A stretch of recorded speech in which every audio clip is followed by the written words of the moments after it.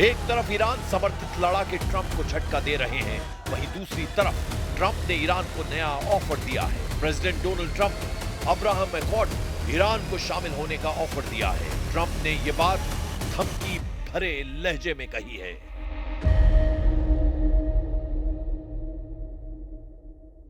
And who knows, maybe even Iran can get in there. I hope, we hope we're going to be able to get along with Iran. I think they're going to be open to it. I really believe that. But they could be a member. I long ago said, I'll bet you at some point Iran will be a member of the Accords. And little did I realize it was going to take this turn. That was some turn we did with the B-2s.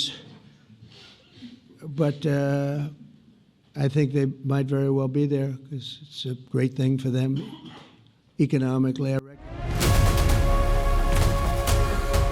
Trump bar bar U turn ले रहे हैं क्योंकि उनके गजा piece plan में पेच फंसते जा रहे हैं। ट्रंप ने 8 बड़े मुस्लिम देशों को साथ कर गजा के 20 सूत्रीय पीस फॉर्मूले पर सहमति तो बना ली।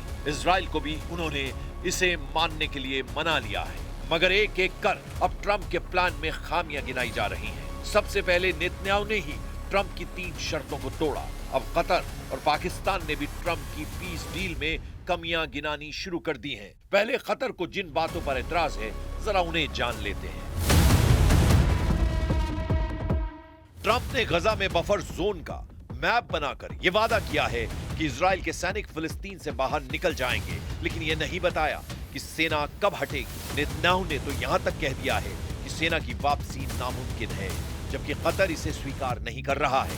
ट्रंप ने धमकी दी है कि हमास ने अगर शर्तों को नहीं माना तो उस पर अमेरिका एक्शन लेगा, लेकिन यह नहीं बताया गया है कि अगर इजराइल शर्तों को तोड़ता है तो अमेरिका का रुख क्या होगा। कतर इस पर सफाई चाहता है। फिलिस्तीन और गजा का जो समझौता हो रहा है उसमें हमास अहम फैक्टर है। शर्तों में कहा गया है कि हमास को गजा से बाहर किया जाएगा, जबकि पहले जो प्रस्ताव कतर ने दिया था उसमें कहा गया था कि हमास के लड़ाके अहिंसक तरीके से गजा में रह सकते हैं, यानी सत्ता में उसकी भागीदारी हो सकती है। कतर ये मांग कर रहा है। असल में कतर के कंधे पर बंदूक रखकर तुर्की के राष्ट्रपति एर्दोआन ट्रंप पर निशाना साध रहे हैं। तुर्की खुलकर ट्रंप का विरोध नहीं करना चाहता। एर्दोआन ने ट्रंप से F-35 जेट की डील करीब करीब फाइनल कर ली है, इसीलिए वो सदी चाल चल रहे हैं। हालांकि इजराइल से दुश्मनी निभाने और मुसलमानों का हमदर्द बनने के चक्कर में पाकिस्तान पूरी तरह फंस गया है। ट्रंप के गजा प्लान को समर्थन देने वाले जनरल आसिम मुनीर उर्फ स्वयंभू फील्ड मार्शल और शहबाज शरीफ का भारी विरोध शुरू हो गया है। कट्टर मौलानाओं और आतंकी गुटों ने सेना और सरकार पर जब हल्ला बोला तो पाकिस्तानी हुक्मरान फौरन बैकफुट पर चले गए। पाकिस्तान के विदेश मंत्री इसहाक डार ने गजा समझौते को लेकर आखिरी वक्त में बड़े बदलाव का आरोप तक लगा दिया है। पाकिस्तान ने दावा किया है कि नेतन्याहू ने व्हाइट हाउस में स्टीव विटकॉफ और ट्रंप के दामाद जैरेड कुशनर के साथ 6 घंटे की बैठक के दौरान आखिरी समय में समझौते में कई बदलाव किए हैं। पाकिस्तान ने आरोप लगाया है कि ट्रंप की योजना में फिलिस्तीनियों की एक स्वतंत्र टेक्नोक्रेट सरकार की परिकल्पना की गई थी, जिसे आखिरी वक्त में बदल दिया गया। पाकिस्तान के विदेश मंत्री ने दावा किया है कि 8 मुस्लिम देशों के संयुक्त रूप से प्रस्तावित संशोधनों को शामिल नहीं किया जाता तो युद्ध समझौता बेमानी हो जाएगा। ट्रंप के बनाए पीस प्लान पर पाकिस्तान पेट फंसाकर खुद की मौत बुला रहा है। ट्रंप ने पहले ही फिलिस्तीन को मान्यता देने वाले देशों को जमकर कोसा। ट्रंप ने कहा था कि कई देशों ने गलती से फिलिस्तीन को मान्यता दी है। Some of this body is seeking to unilaterally recognize a Palestinian state. The rewards would be too great for Hamas terrorists for their atrocities. This would be a reward for these horrible atrocities.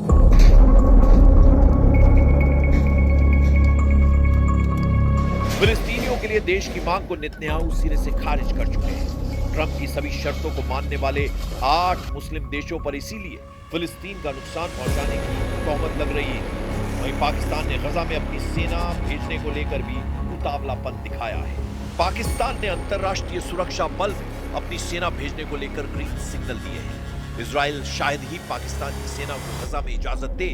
PM Netanyahu ने कई बार ये बात दोहराई कि Hamas की तरह पाकिस्तान उसका सबसे बड़ा दुश्मन है। पीएम नेतन्याहू ने तो यहां तक कहा है कि हमास के बाद इजराइल का अगला टारगेट पाकिस्तान हो सकता है। वहीं जैसे जैसे वक्त गुजर रहा है, ट्रंप के हमले का खतरा बढ़ता जा रहा है। पहले 72 घंटे और अब 4 दिन की मोहलत खत्म होने में ज्यादा देर नहीं है। ट्रंप ने ऐलान कर रखा है कि हमास ने युद्ध समझौता नहीं माना तो उसे नर्क लोक का एहसास मुक्त करवाएंगे। इसमें किसी को शक नहीं कि सुपर पावर जब किसी दुश्मन को मारता है तो वो सबसे विनाशकारी हथियार भी इस्तेमाल करता है।